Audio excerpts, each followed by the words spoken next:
Okay, we're ready to start the class now.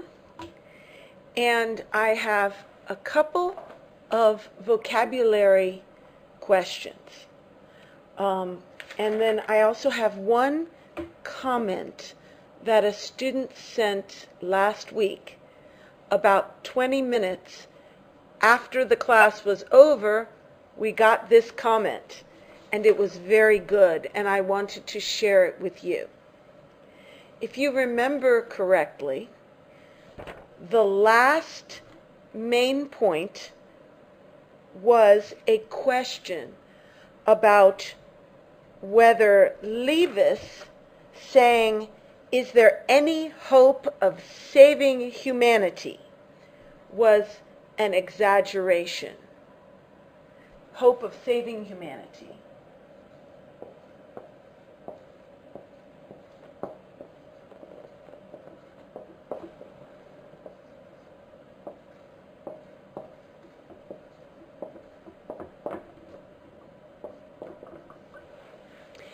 I remember that I said that this seemed like an exaggeration. I used the word histrionic,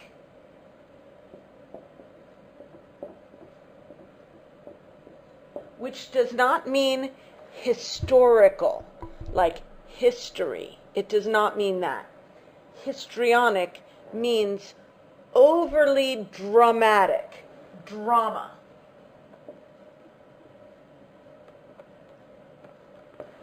And wondered, is Levis being histrionic here? Is he being overly dramatic? And also there was the question of hyperbole.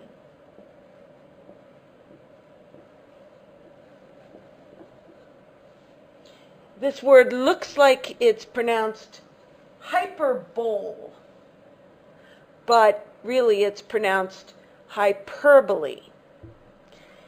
Anyway, hyperbole means exaggeration, and I keep using the word exaggeration.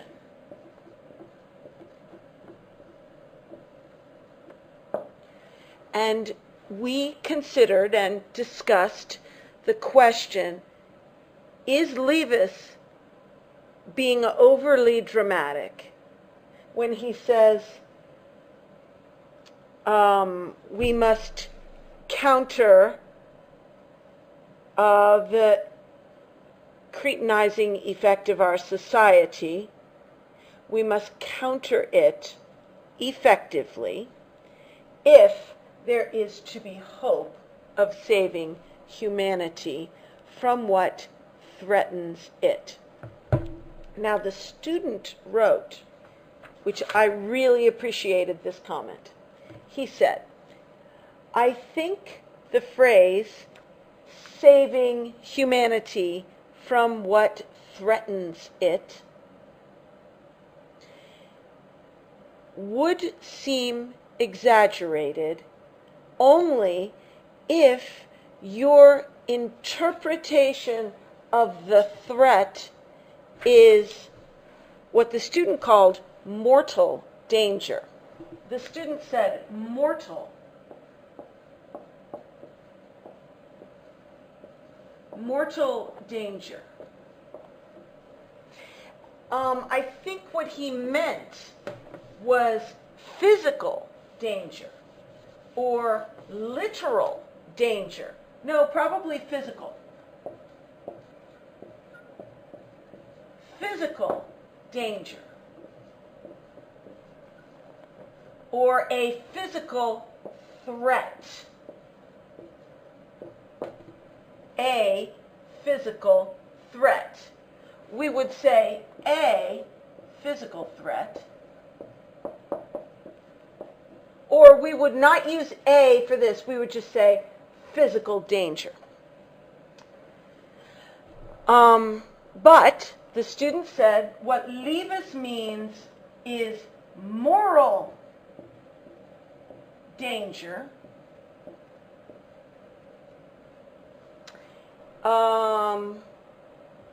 or a threat that can make us stupid, and make us live a life in ignorance and darkness, a life that is on a lower level than human.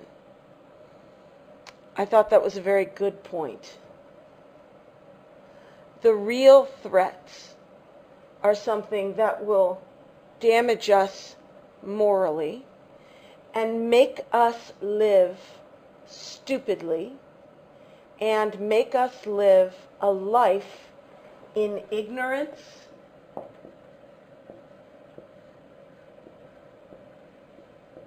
and darkness. That's an R. A life that is lower than human. Lower.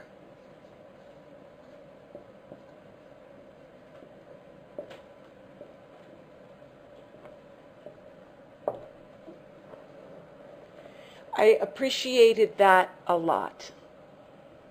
Moral danger. We very much see that in our educational output, in the product of our schools. Ignorance. Students who don't know anything. Darkness. You know what it is to be in darkness, morally.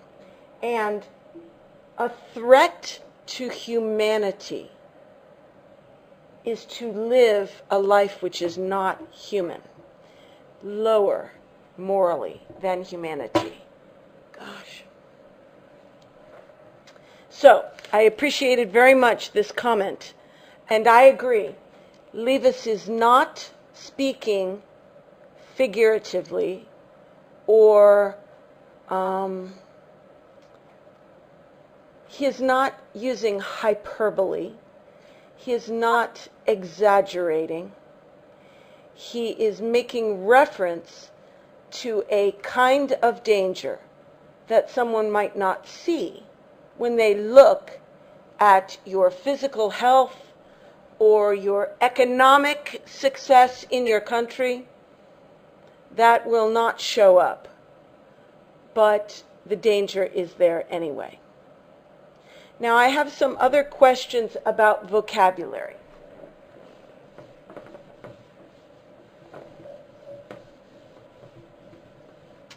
Okay, one question was, let me find them, sorry. I had it a minute ago.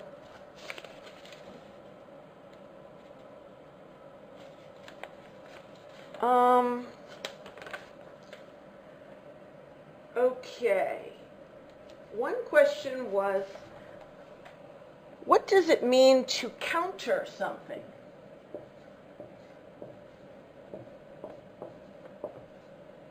To counter something. So it's a verb. Now, the word counter has several meanings. As a noun, a counter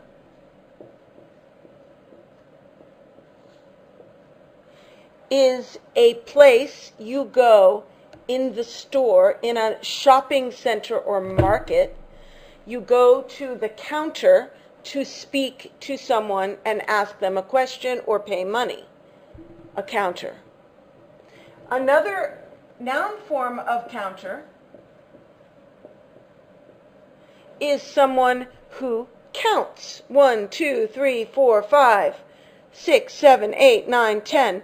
The money counter, the person who counts.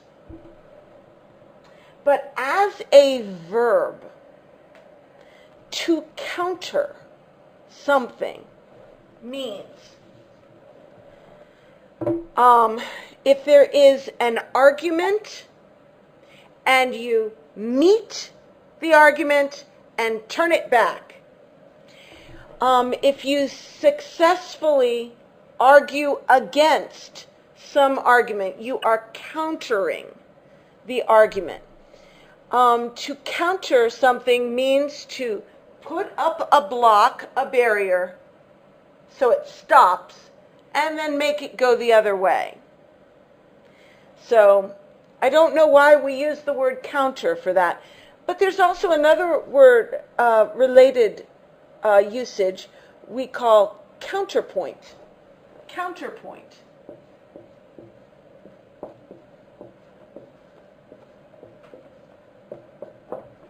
Which is, I don't understand it well, but it is in music when something goes against. They go point and counterpoint. So the idea of counter means to cross and hopefully turn back. So it's not a normal, we don't use it very often. Okay, another piece of vocabulary that was asked about was the phrase to rule out. And you remember Levis spoke of the thought of Andreski as being too narrow, and what he rules out is indispensable. To rule out. Sorry, should be an L. To rule out. Usually, to rule out means to dismiss a possibility. So I say, I need some money. I could steal the money. I could earn the money, get a job. I could counterfeit, make money illegally. I will rule out the first possibility and the third possibility and only leave the second. I must earn it. Rule out means to dismiss a possibility. It's not in the picture. It comes from this using a ruler to draw a line like boundaries. I am ruling this paper. And if I draw a line and say this part is not part of it, only use this, I have ruled it out. That's literal. But usually we mean to dismiss a possibility. And in the case of Andreski, he is speaking only of one kind of thought and ruling out all the other possibilities. And so I drew it on the board like this, many possibilities. Andreski is only talking about these. These are ruled out. He has dismissed the possibilities. It's very commonly used. We rule out things all the time in our conversation. Okay, another question was, in the sentence, last sentence of the first paragraph on page 26. Levis says, what it rules out is indispensable, and a sociologist really ought to have a full and pondered awareness of that truth. Ought to.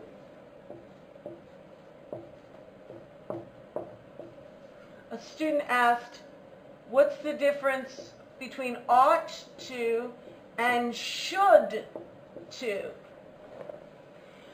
Well, ought to really means should. Although maybe it has a little different feeling of the kind of thing your mother would say, you ought to do this. And should is more generic. But really they're very, very similar. But the difference is should does not use to. So if you inserted should, it would say, a sociologist really should have a full and pondered awareness of the truth. So ought requires to. Should does not require and cannot use to. So should is by itself, ought to, and they mean the same thing, almost identical. Another question in the same vein, hold on, actually will come later in the next paragraph. I'll wait till I get to it. I think that may be the end of the ones from the previous paragraph. Let me see. What was that? Okay. Now we're going to move on to the last paragraph on page 26. Now, you remember, the paragraph we studied last week had Levis criticizing Andreski. Criticizing.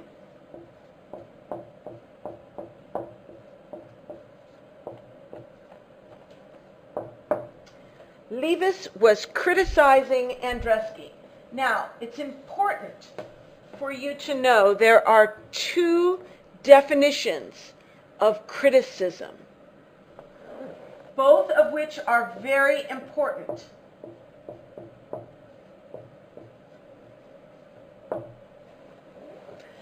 The most common use of criticism is when you do something I don't like, and I say, that was bad.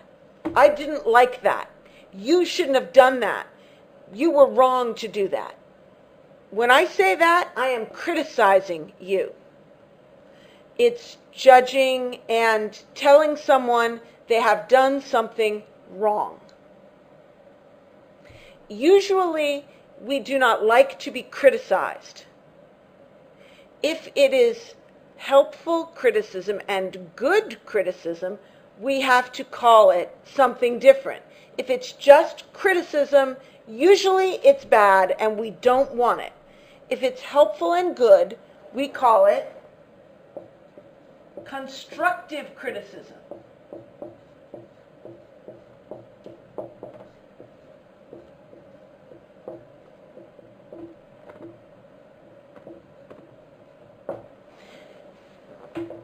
So, if you are in a class in America and everyone is going to criticize each other's work, the teacher will say, make sure it is constructive criticism. They will say this, because if all you do is criticize, it's usually negative and bad. Okay, that is the most normal use of the word criticize, to tell a person they have done something bad. Now, criticism also means simply to analyze a piece of work. Analyze. It can just mean to analyze.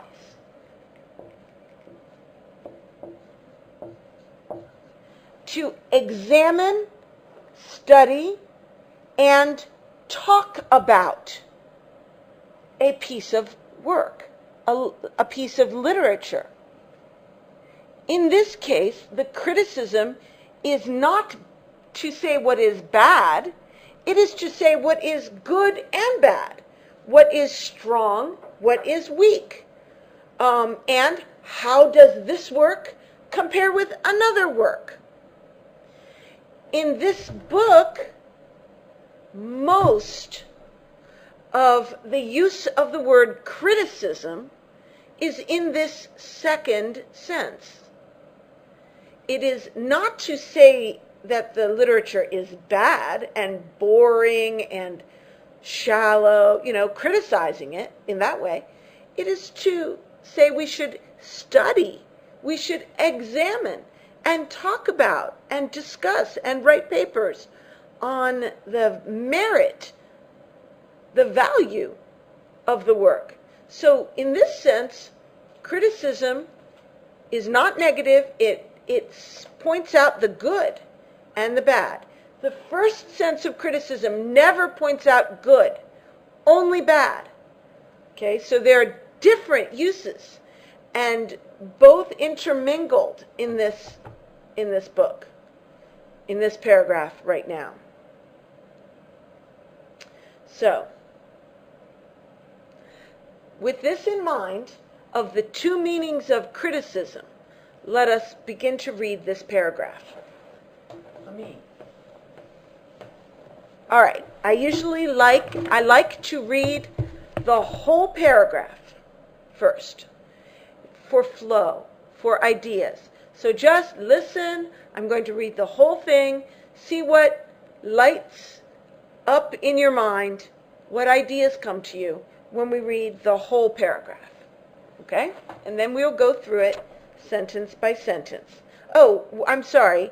I was reminding you that Levis was criticizing Andreski for having his idea of thought was too narrow, and also that there was something else he was criticizing him about. Oh, and that he thought Andreski himself did not fully appreciate the danger which threatens our civilization. So those were the ideas that we left with last week. Now we are moving into the next paragraph, which says something different. So keeping in mind where we've come from, let us read what we're studying today. Page 26, last full paragraph, going here. I criticize Andreski gratefully. His work within the restrictions of the field of thought proper to his discipline is admirable, and he must be regarded as an ally who repays critical respect. It is those restrictions which make it possible for him to say, true insights are cumulative and retain their value regardless of what happens to their discoverers. One recalls Daniel Joyce's reply to Arthur Clennam, who is urging him to give up his hopeless battle with the Circumlocution Office. The thing is as true as ever it was. It is the spirit of science. And we can hardly think of science as threatened at all immediately by the mass media and the processes of cretinization. So, while science goes on, the idea of disinterested clear thinking may remain potent in some fields where, as in that which Andreski describes as his own, the rigors of exact science, being impossible, don't apply. Yet, we can't help asking in what way true insights can be cumulative, unless, in a general recognition within a professional community, that the truths in question have been definitively established and can be safely built on. Their retaining their value depends on the continuing fact of such recognition. Or does it? Value, actually, is a very important word, and therefore, in the nature of the case, insidiously difficult for thought. Okay, let's look back to the beginning. I criticize Andreski gratefully. Is he using criticism in the first sense or in the second sense? I criticize Andreski gratefully.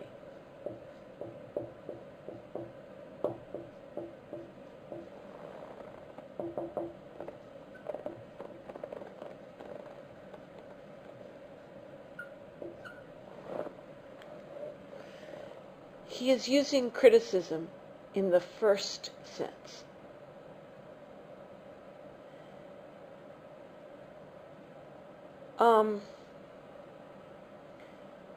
It is tempting to believe him to be using the word criticism in the second sense. I analyze Andreski, I study him, I write papers about him, I compare his work to similar works in other fields. That would be tempting, but that's not the case in this construction. When he says, I criticize Andreski gratefully, he understands that in the previous paragraph, he was criticizing Andreski in the first sense. He was saying, this is bad of you. You use the word thought in too restricted a way. You ruled out things that are indispensable, and you really ought to have known that thought refers to a whole range of humanly necessary thought. This is criticism in the first sense. It is, I find fault with you.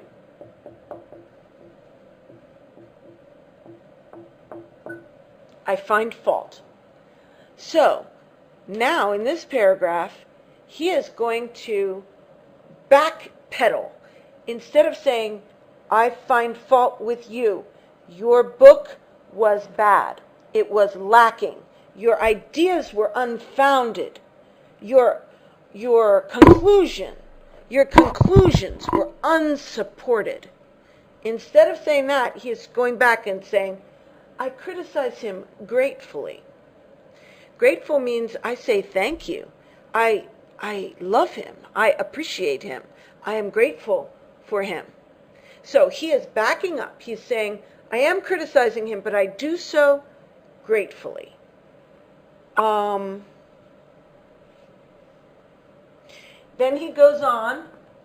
When we see a semicolon, we know that the sentence coming after is closely related. Yes. This way. Is that better? Okay. We have a semicolon here. The semicolon indicates we have two sentences that are closely related.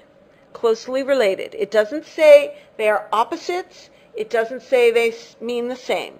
Just that they are two thoughts so closely related that you don't even want a period there. It's important to keep them together. So, I criticize Andreski gratefully. His work is admirable. I'm just going to give you the skeleton. I criticize gratefully his work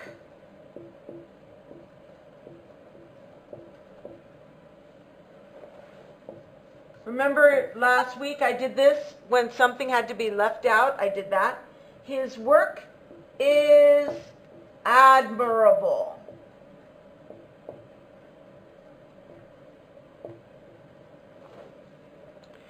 His work, within the restrictions of the field of thought proper to his discipline, is admirable. So, the skeleton is, I criticize him gratefully. I criticize him, but I am grateful for him because his work is admirable. Admirable comes from admire. And to admire is the opposite of to criticize. To admire is to think, this is great, this is wonderful, I really appreciate, I admire this comment that this student wrote about the moral threat. I admired that. I thought, that's good thinking. Well, his work is admirable. So, the way I know that he was criticizing in the first sense is first this. He's backpedaling. He's saying, I didn't really mean it. And then he goes on to compliment him. His work is admirable. I admire it. Now, what's in here? His work within the restrictions of the field of thought proper to his discipline. Within the restrictions of the field of thought proper to his discipline. Okay?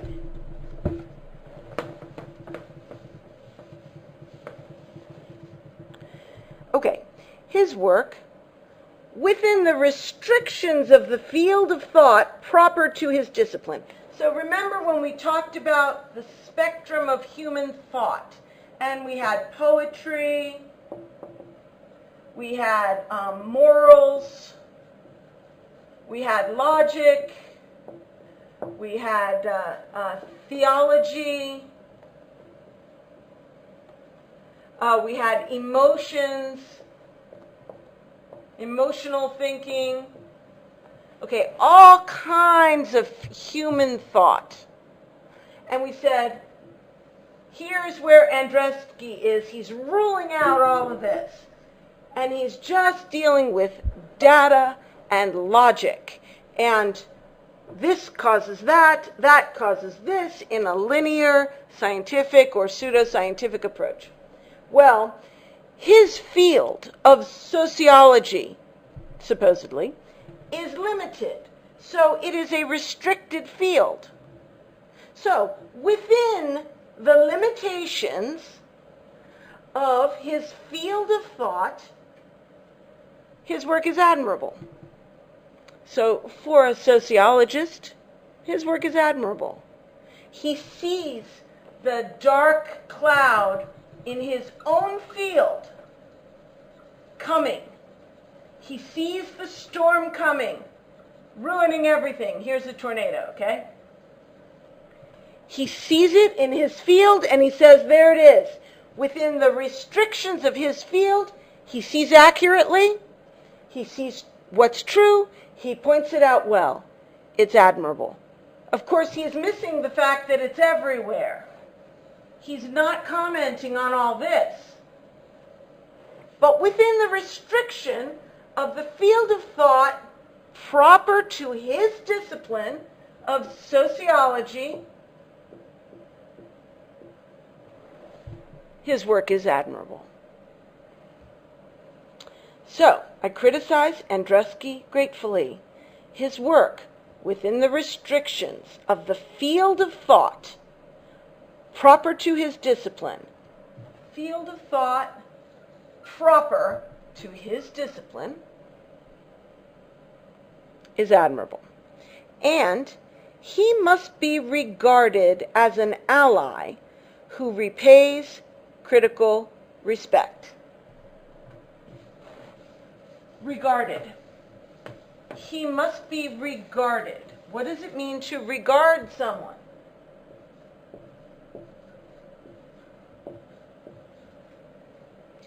Regard has several meanings.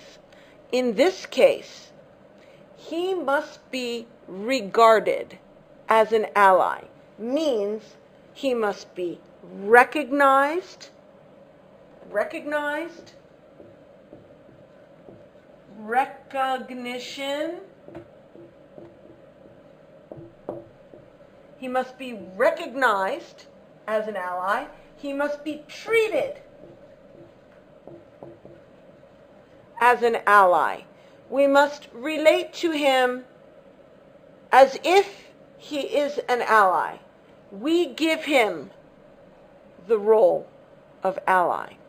We treat him and know him to be an ally. With regarded, it's not really the same as recognizing, actually.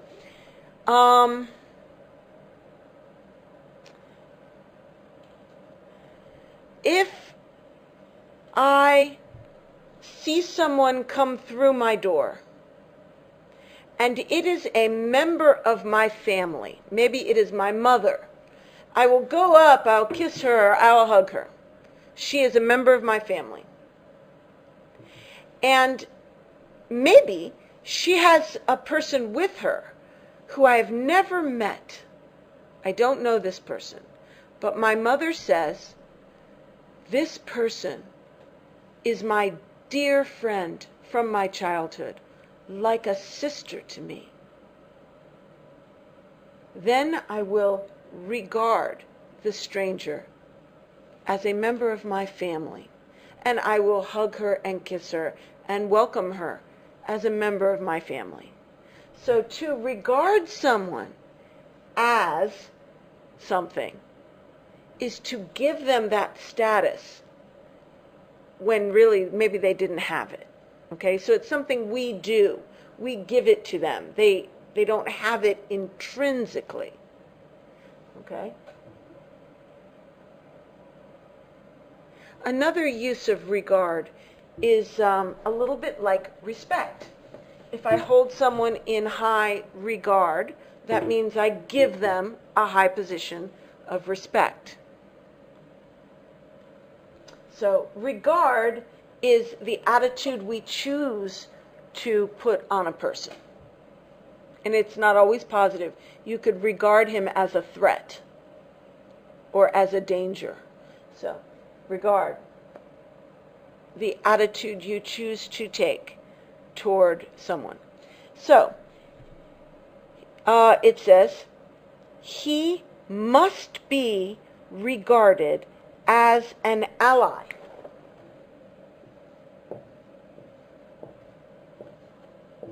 I want to point out that whenever you have a noun that begins with a vowel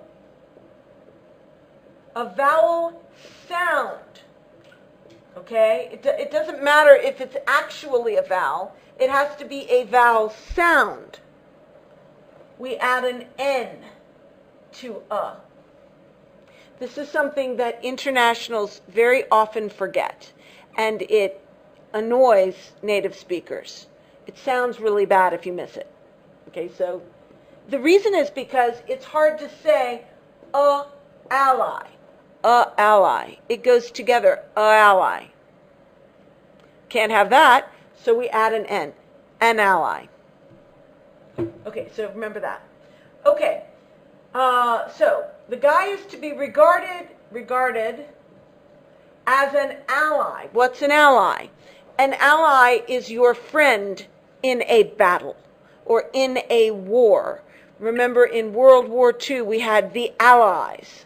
That is against the Nazis or whoever we were against. The Allies. An ally. A friend in battle. So, I criticized Andruski gratefully. In other words, I'm glad for him, even though I do have to point out where he's wrong. His work, within the restriction of the field of thought proper to his discipline, is admirable. And he must be regarded as an ally who repays critical respect. Who repays critical respect. Now, in this case, how is he using critical? Is he using it in the first sense or in the second sense?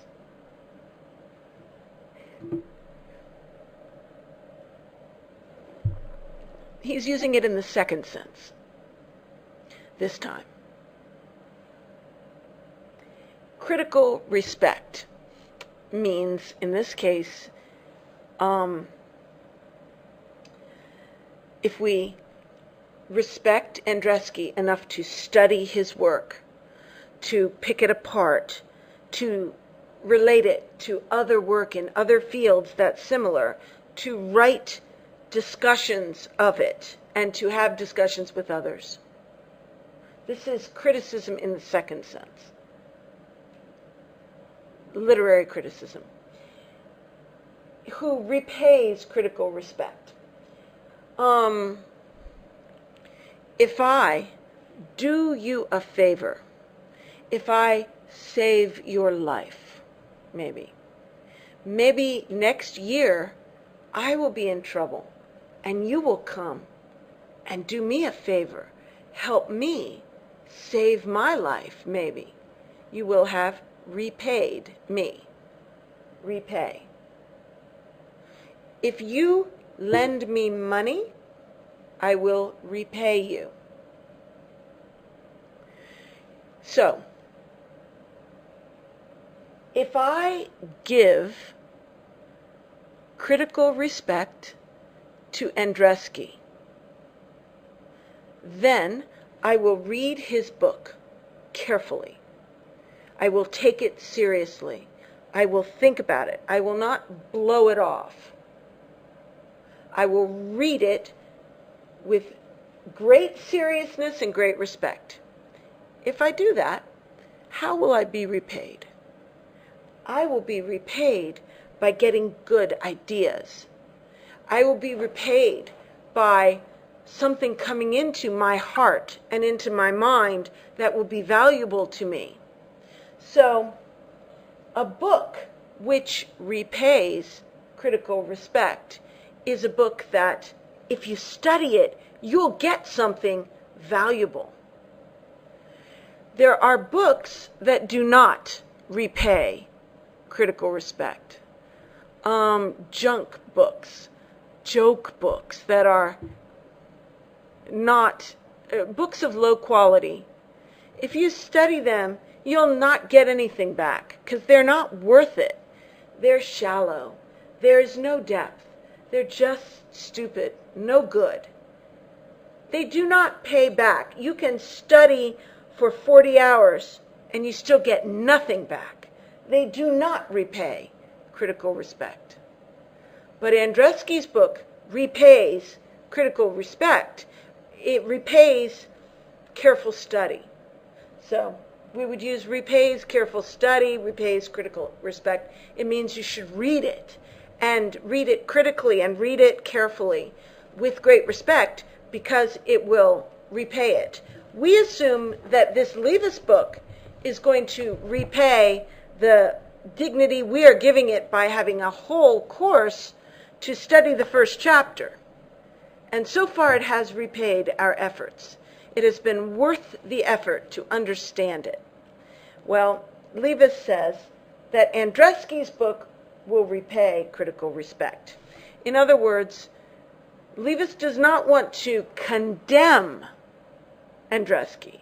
He only wants to constructively criticize. So, it's criticism. Andreski criticizes Levis criticizes in the first sense, but he wants it to be constructive because he is also at the same time respecting Andreski's book critically. And he recommends others do the same because they will be repaid if they do.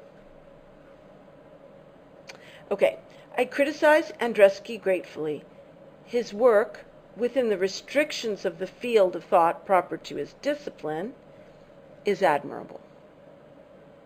And he must be regarded as an ally who repays critical respect. It is those restrictions which make it possible for him to say, true insights are cumulative and retain their value regardless of what happens to their discoverers. Okay, let me remind you of something that Olavo actually told me, and I think I told you. But let's put back up our field of human thought. And here we have Andreski's limited field of scientific logic.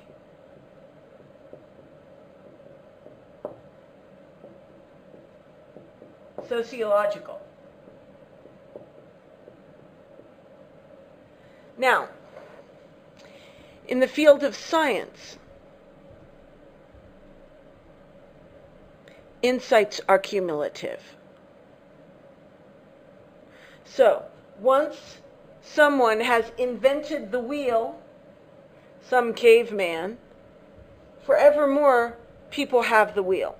Once someone has invented fire, forevermore people know how to use fire to cook. Once someone has invented iron ore, turned raw iron into, I don't know, steel. Once they have turned iron into steel, we know how to do that. Once penicillin has been invented, we have antibiotics. Once the atom has been split, we have nuclear warheads. It is cumulative. Once we know that electricity can light a light bulb, we have light bulbs forevermore. Okay? In this sense, ideas are cumulative and they retain their value no matter what happened to the person who discovered it. You know, some scientists discovered that the world was round, not flat. Maybe he was killed by the authorities, but his insight remained. So, in the field of science, ideas are cumulative. However, out here, where you have other kinds of knowledge, for example, here's a book. How about this? This is the Bible. Suppose in one generation, all the Bibles are lost and the people who have the knowledge are all killed. Will we still have the knowledge, the insights of Christianity to build upon after all the knowledge is gone, the literary knowledge? I don't know. What about any insight that you get through a book of fiction, literary fiction? If the language is lost, if the languages are lost, people cannot read the books, will the insights continue to be cumulative? According to Olavo, he said they will not. You can lose literary knowledge in a generation if it is not valued. So, Levis says, it is those restrictions which make it possible for him to say, true insights are cumulative and retain their value, regardless of what happens to their discoverers. Okay, so in a narrow field, scientific field, maybe true insights will retain their value. But outside of those restrictions, it's much less sure that true insights will retain their value. Regardless of what happens to their discoverers. Regardless means, in this sentence, it means without respect to, which you also may not understand in a different way. Regardless, my pen is not working very well. Give me a sec. Regardless of what happens to the person who got the idea. All right. This means in spite of whatever happened to the person who invented the thing itself retains value. The idea retains value. It means the person could have been treated as a hero or could have been killed as a heretic. It does not matter. No matter what happened to the person who invented the invention itself retains value. So, This is another use of regard that we spoke of earlier. All right, regardless. All right. They retain their value regardless of what happens to their discoverers. In other words, it doesn't matter what happened to their discoverers. One recalls Daniel Doyce's reply to Arthur Clennam, who is urging him to give up his hopeless battle with the Circumlocution Office. And then we have a quote. This example is from Dickens's novel Little Dorrit. And the situation is we have these two characters, Daniel Doyce and Arthur Clennam. And one of them is trying to, I haven't read the book myself, but he is trying to get something through a patent office, I think. And it is a hopeless bureaucracy. There is no possibility that he will ever get the office to agree to his point of view. It's never going to happen. So the Circumlocution Office is a picture of hopeless bureaucracy. B-E-A-U-R-O-C-R-A-S-Y.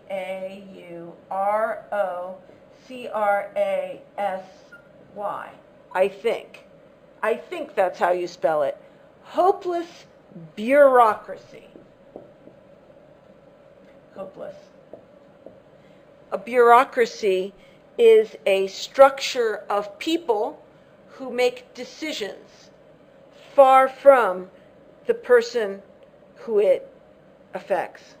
So if a teacher in the school wants to change the book, she will ask her principal, who will ask the administrator above, who will ask the administrator above, and the administrator above, till you finally get to the Minister of Education. And that took 5 years. And this teacher will never get a favorable answer because of the layers of bureaucracy. So the Circumlocution Office in Little Dorrit was an example of a hopeless bureaucracy.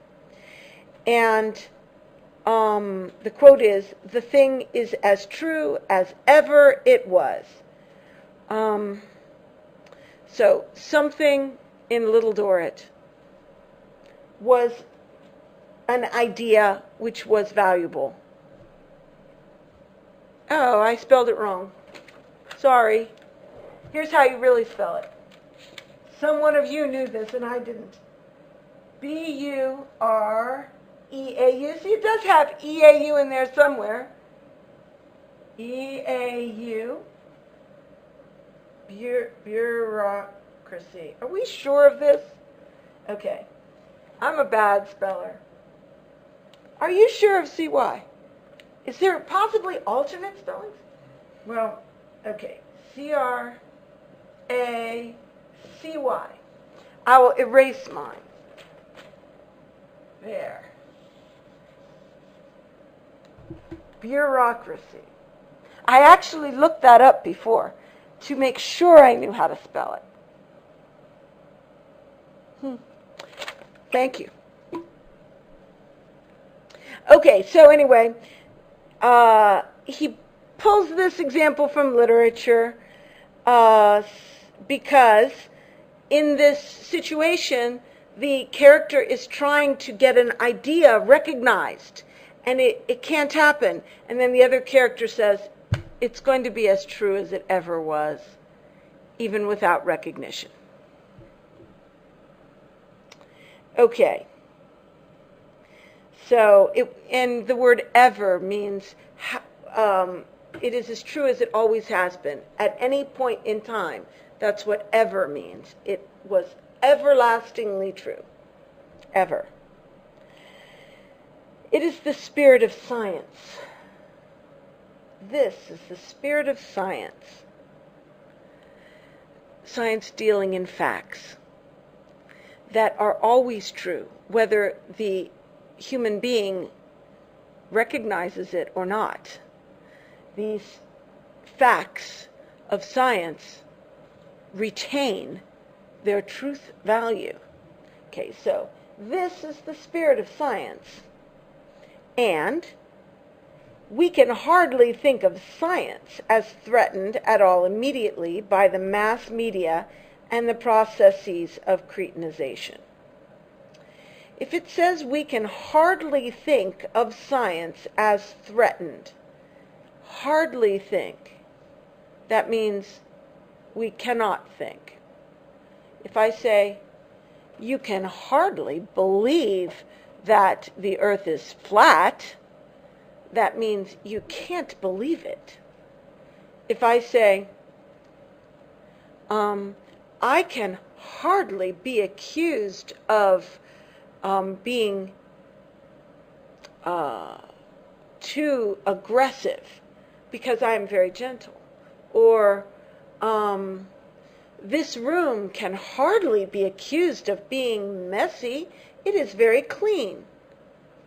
We use hardly to mean, of course you cannot say thus and such.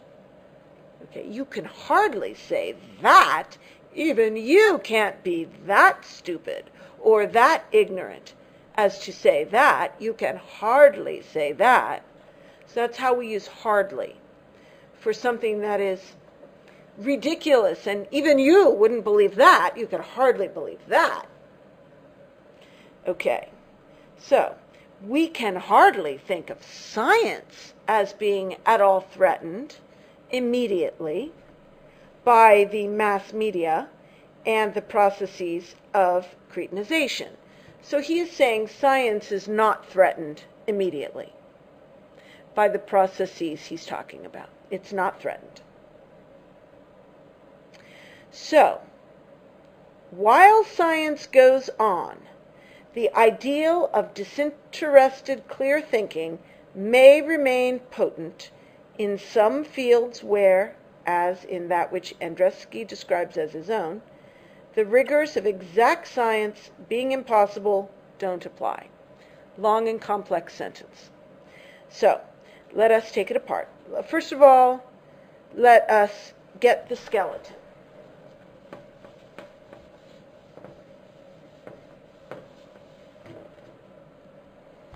Okay, so while science goes on, the ideal of disinterested clear thinking may remain potent in some fields. Okay. All right, so the skeleton is clear thinking. Well, the ideal of clear thinking will remain potent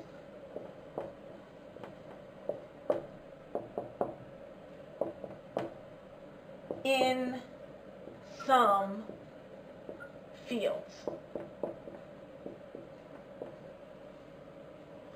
while science goes on. Okay. While science goes on is a limitation.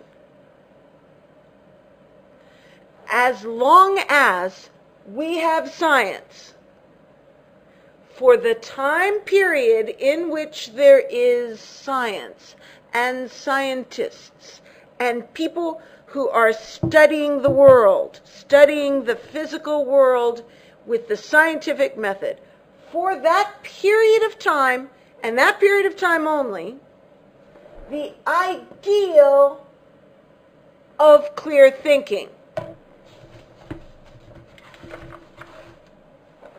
The ideal of clear thinking. It's not just clear thinking, but that's the main idea. Right? Clear and disinterested thinking, but we'll talk about disinterested in a minute. Okay, while science goes on, so while we have science, the ideal of clear thinking will remain potent. Okay, they don't say clear thinking will remain. They say the ideal of clear thinking will remain. Not just will remain potent. What's an ideal? It's an abstract conception as a value. It's something we aspire to, like honesty, virtue, truth, righteousness, godliness, honor. Those kinds of things are ideals. They're something we strive toward. We strive toward. Strive toward. Something we shoot for and fall short of. Like perfection. Being perfect. It's an ideal. Okay, so while we have science, the ideal of clear thinking will remain potent. Potent means strong and able to bear fruit. Fruitful. Let's see. The ideal is potent. The ideal is something that grips the heart. Okay? So while science continues its activities, somebody is going to value clear thinking. The ideal of clear thinking will remain potent in some fields. Not everywhere, but just in some fields. What fields? Some fields where, as in that which Andreski describes as his own, sociology, the rigors of exact science, being impossible, don't apply. Okay, now that's kind of important. All right, let's see. The rigors of exact science.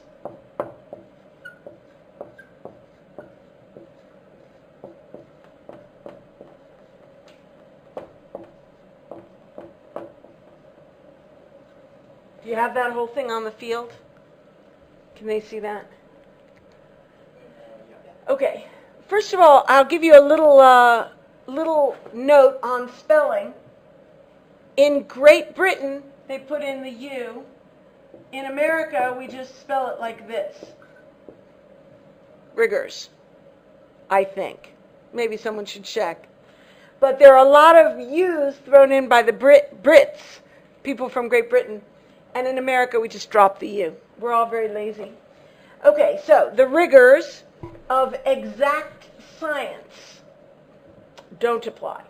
Rigors means discipline, and exercise, and hardship imposed. Hardship imposed. So, exact science demands that you do things a certain way. Every conclusion must be proved. You cannot just pull something out of the air like this and say, I think this is true. Not in an exact science. In an exact science, you must have numbers that are significant. Significant figures. For example, if your solution is 0.035 acid, it must be 0.035%. It cannot be 0.06, or the reaction won't work. It must be exact. That is part of the discipline of an exact science. Okay? So, there are some fields where the rigors of exact science do not apply, such as sociology. In sociology, it is impossible to say 0.035 human beings will behave in such and such a way given such and such a stimulus. You cannot say that exactly. You cannot say a person is 1.6% motivated by rewards and 2.7% motivated by fear of punishment. You cannot say things like that in sociology. It is impossible to prove things about human behavior and motivation in the same way that you prove things about chemicals. So, in sociology, the rigors of exact science do not apply. They're impossible, so they don't apply. So, in a field like this, the ideal of clear thinking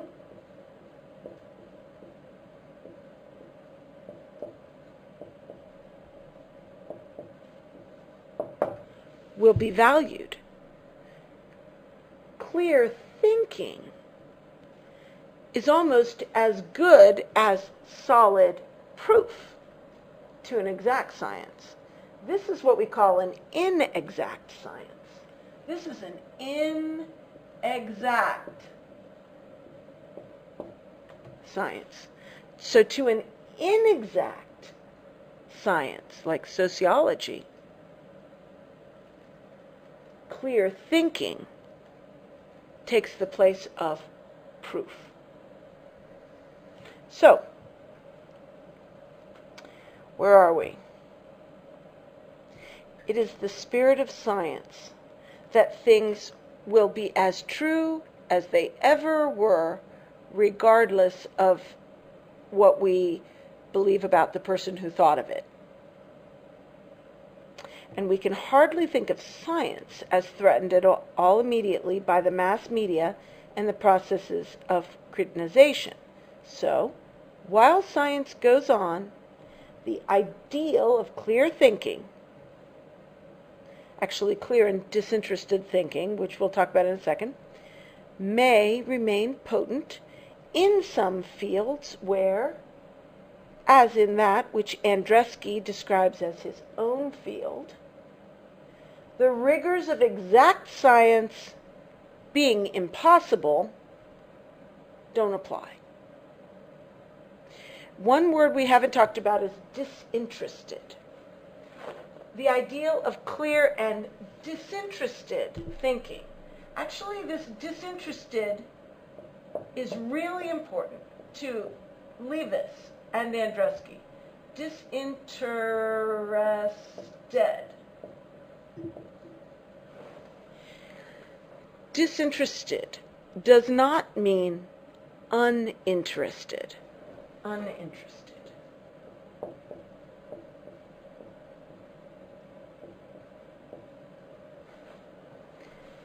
Uninterested means I don't care about it. I am not interested in this. I have no concern. I don't want to think about it. Disinterested keys into a different definition of the word interest.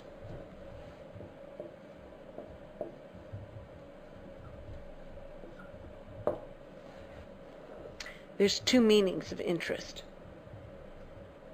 Well, there's more than two meanings. There's lots of meanings. Same word, lots of meanings. But there's two meanings that go to these two. If I am interested, I'll tell you, I am interested in gardening. I like to garden. I read books about gardens and flowers and trees and how to take care of them. I am interested in language.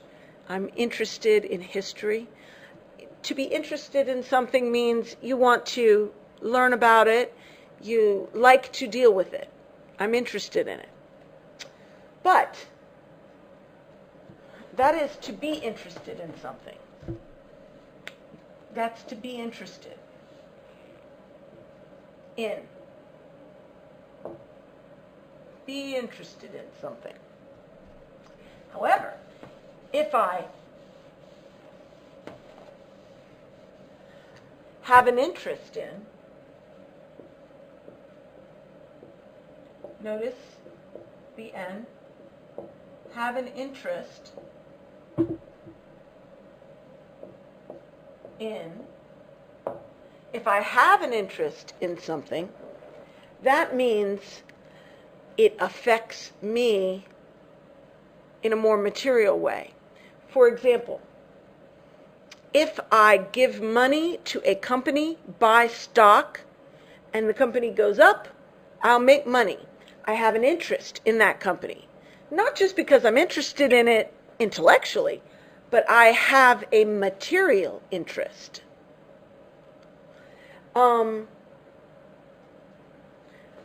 If I am an interested party,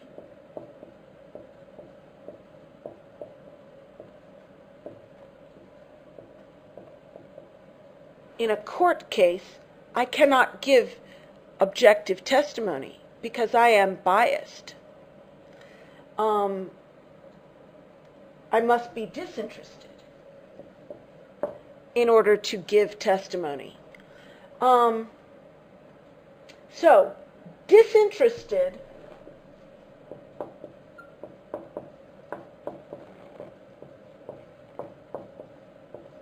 means unbiased.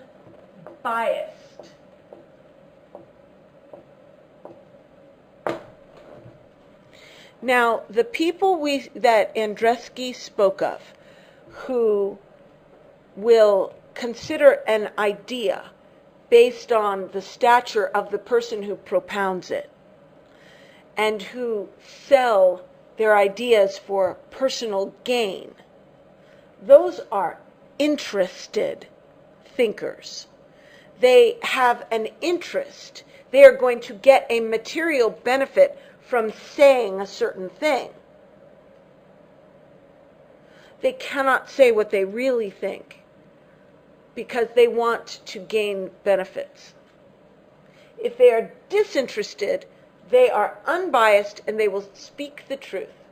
So when we talk about the ideal of disinterested clear thinking, disinterested clear thinking, disinterested clear thinking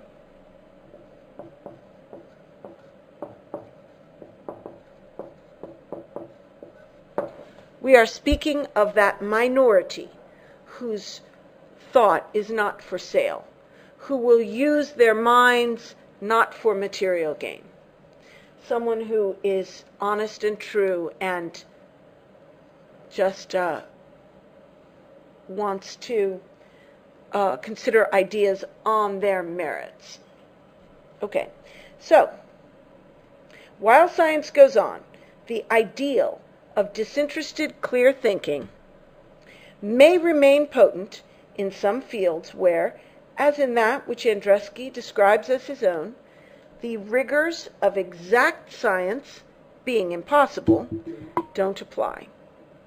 Yet, we can't help asking in what way true insights can be cumulative unless, in a general recognition within a professional community, that the truths in question have been definitively established and can be safely built upon. Okay, so that word yet means Levis is going to say something different. He has been saying that in the field of thought that Andreski calls his own,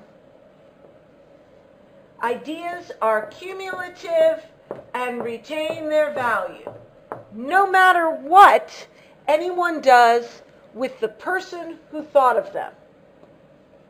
Now, that may be true in science, but Levis is saying, yet.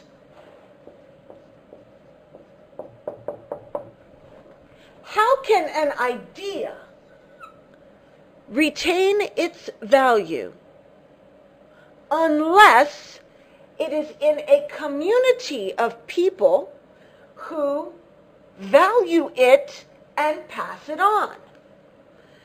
We are not talking about the invention of fire. We are not talking about penicillin or about something that has intrinsic truth value. We're talking about ideas that are arbitrary. If you don't have a community of people who are passing them on, in what sense can they be cumulative? If the students never hear of the ideas of the leading thinker, how can they build on them? How can this be? It can't be. Let's see. Yet, we can't help asking. Now, when you say I can't help doing something, it means to do it is obvious and inescapable. Anyone with a mind will do this. I can't help but do it. I must do it. I can't stop myself from doing it. So, Levis can't help but point out the absurdity of the idea that ideas will be cumulative regardless of the honor in which they are held.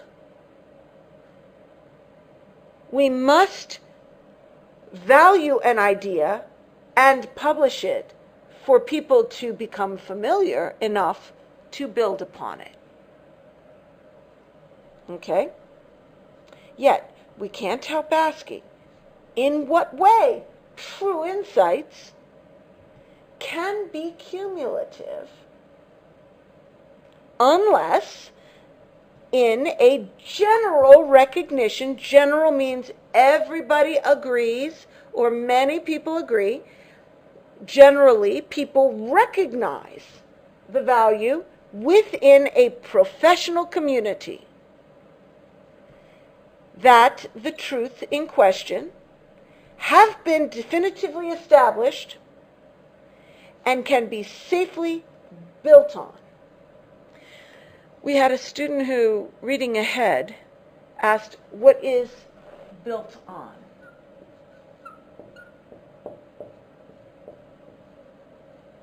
How is that different from built?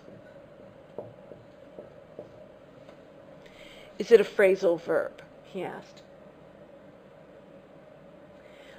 Built on is different from built. It is a phrasal verb, I think. I'm not sure what a phrasal verb is. But he gave other examples too. He asked about the difference between to pick up versus to pick. And he also asked about to end as opposed to end up.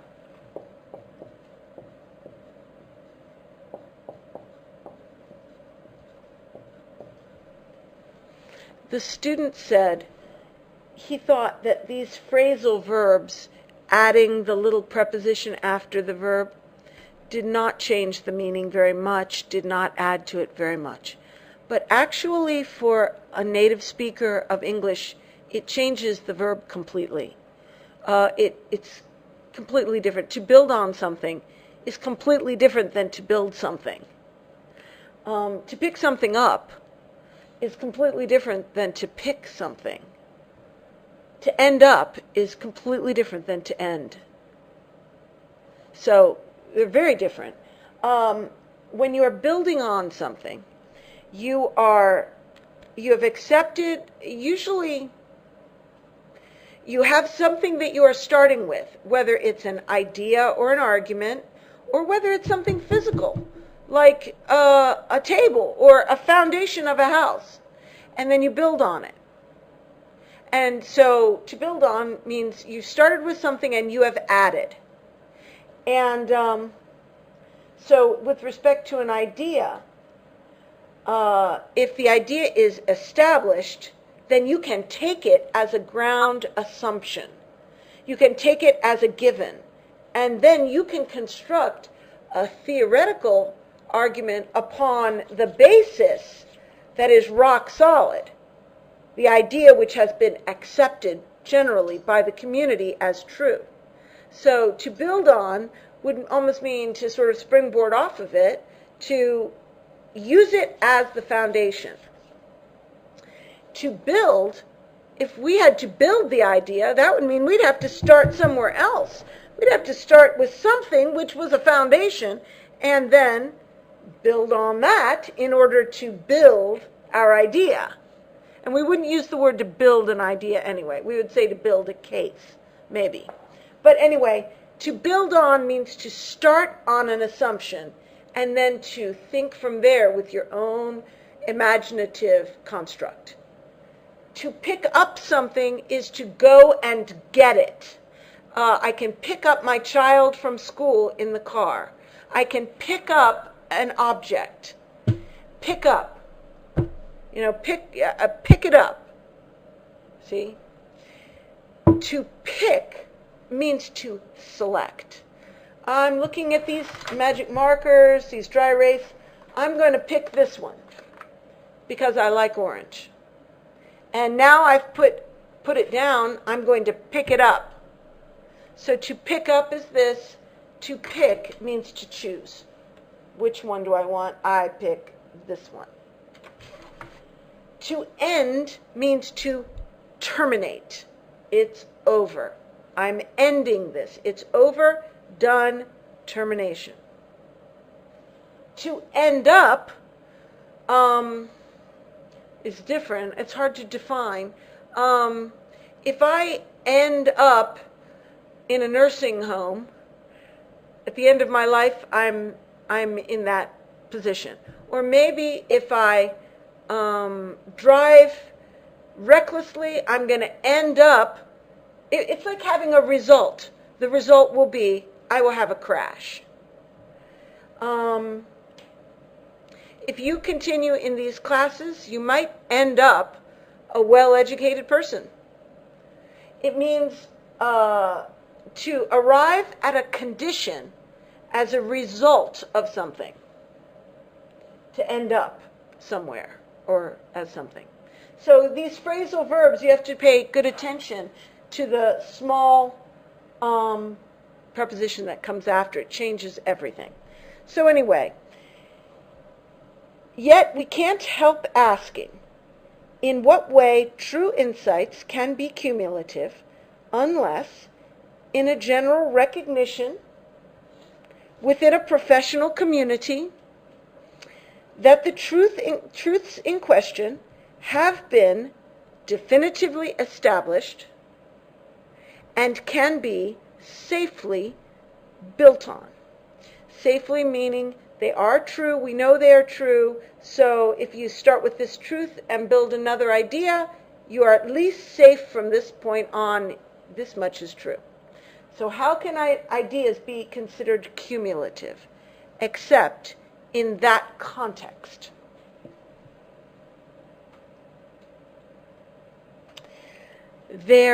I'm now on the last sentence on page 26.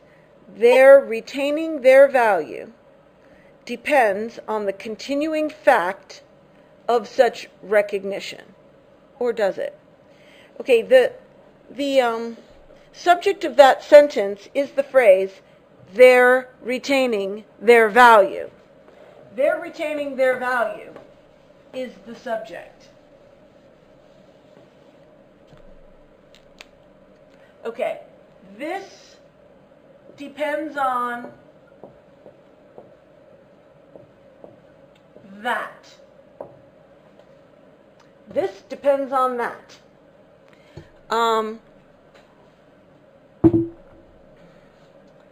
My getting home tonight depends on my car starting.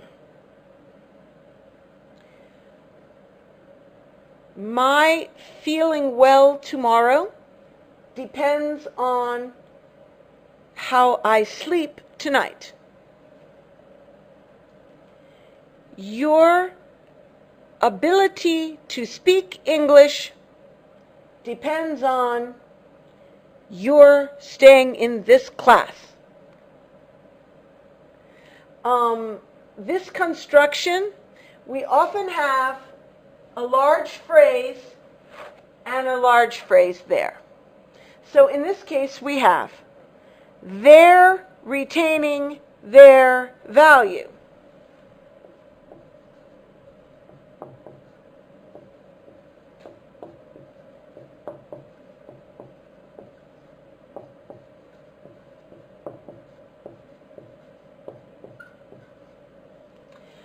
We have two uses of the word there.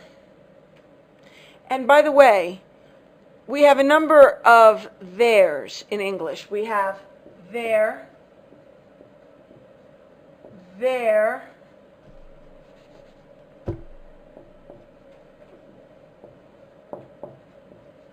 and we have there. Even Americans get these mixed up. And they're completely different. This there means over there.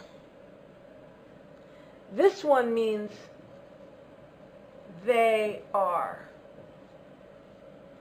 And this one is possessive.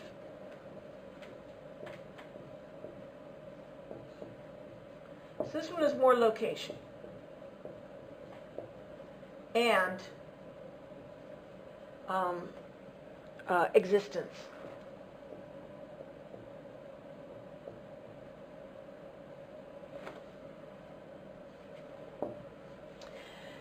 Okay. They're retaining their value. Okay. The noun in question is the ideas, the true insights of the last sentence. True insights. The last sentence said, yet we can't help asking, in what way true insights can be cumulative unless in a general recognition within a professional community that the truths in question have been definitively established and can be safely built on. Their belonging to the true insights, retaining their value. Retaining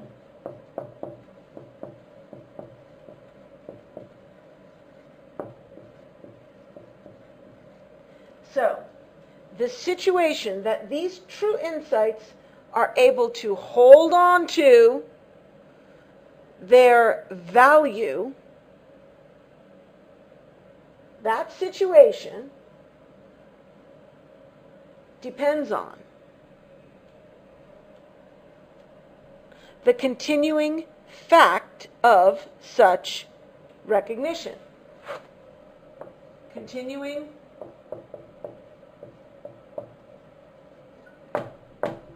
fact of such recognition.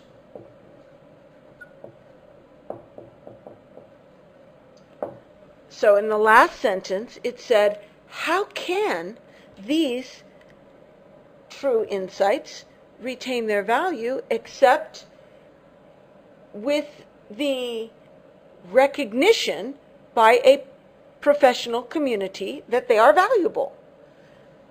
Their retaining their value depends on the fact of that recognition. In other words, if the science of sociology decides that some insight is false, for example, in American history, there was a time when sociology believed that certain races of people were superior. White Anglo-Saxons were the best. Black people were the worst. And then the others were in the middle. This was considered sociological fact and biological fact. But eventually, that was no longer recognized. And the idea that all the races are equal became the insight which was valued. So in that sense, the professional community no longer recognized an idea an insight as valuable, and it got kicked out.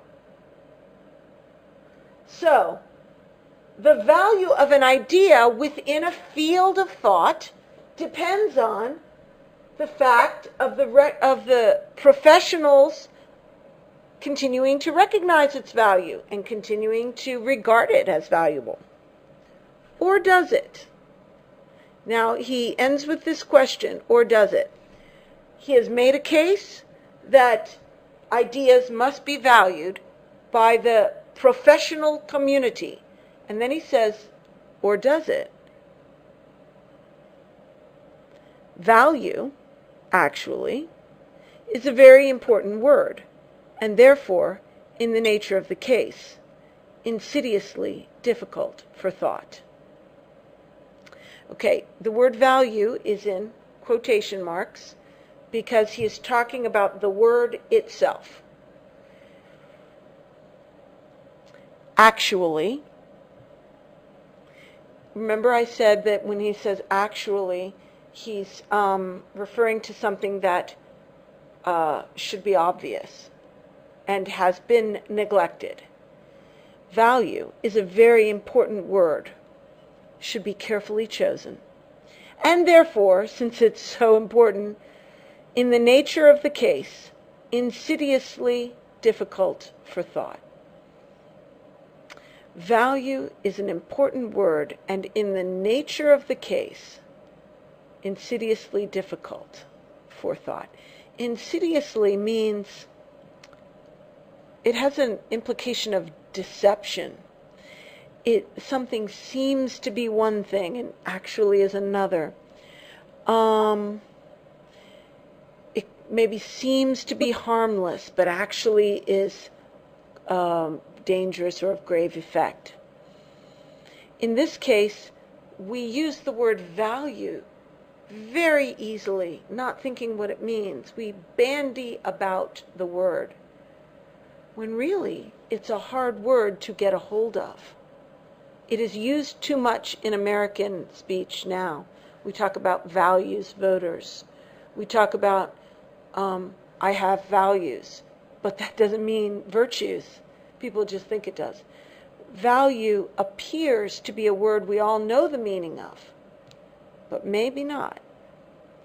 It's insidiously difficult for thought to get a hold of this word.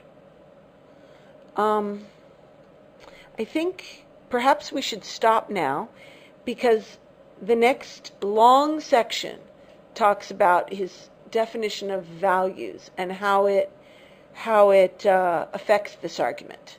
So we'll take a break now, and if you have any questions, send them in, and I'll come back and answer any questions if there are any, and then we'll close the class. So take a little break and send questions if you like. We do have a question, and it's about the definition of values. Would you go ahead and repeat that, Isabella, and then I'll repeat it for the audience. Maybe value can be explained as a word that defines a general way to say a set of behaviors and views of each civilization, agreed or applied habitually. It is a word that many relativist thinkers are using, mainly in the 60s. Okay, the comment is that maybe the word value can be explained as the set of habitual behaviors of a civilization.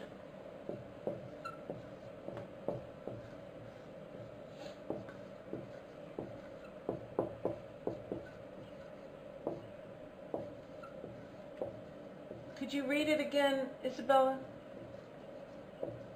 Maybe value can be explained as the word that defines a general way to say a set of behaviors and views of each civilization. All right, hold on. A set of behaviors and views. Behaviors and views of each civilization. It is a word that many relativist thinkers are using, mainly in the 60s.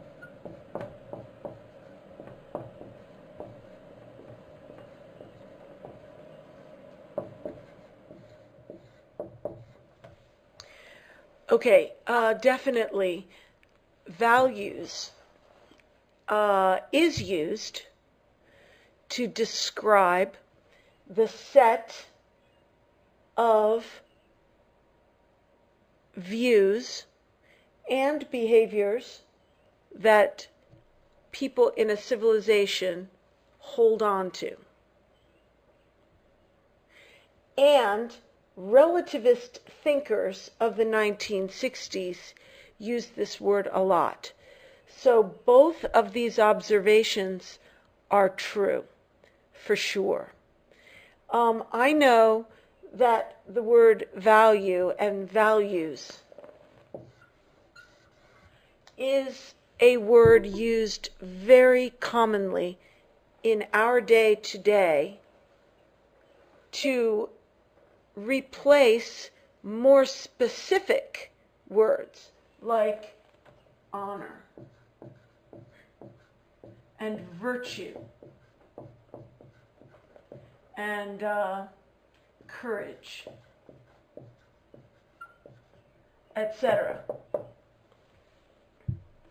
Instead of specific content-laden words, we have the general value.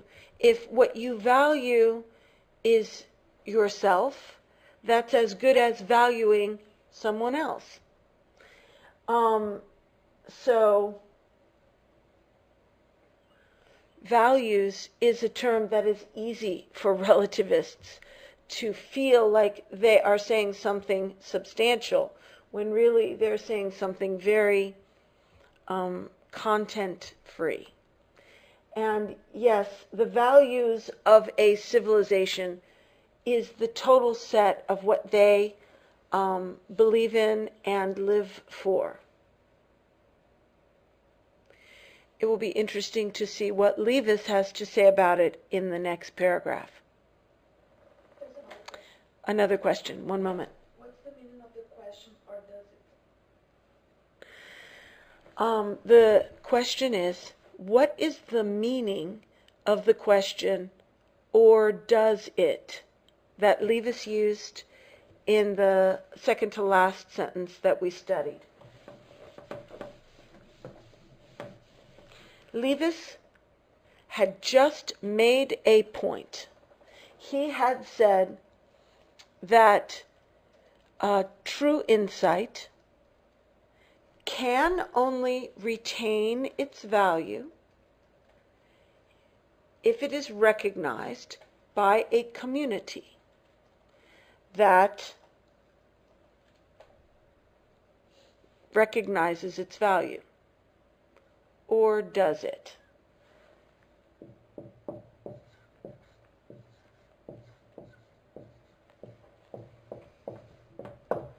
This phrase calls into question the truth value of what came first. He made a statement, an assertion. This is the way it is.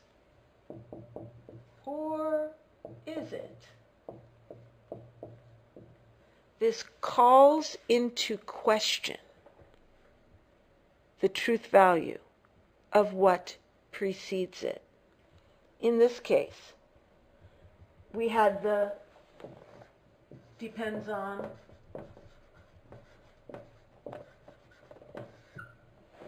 this depends on this, or does it? Maybe this does not depend on this. So the or does it calls into question this relationship. He said, this depends on this, or does it? Maybe not. Is that clear? Yes? Okay. Is there any other comments or questions before we end? Last chance. Okay. We'll see you next week. Have a good week.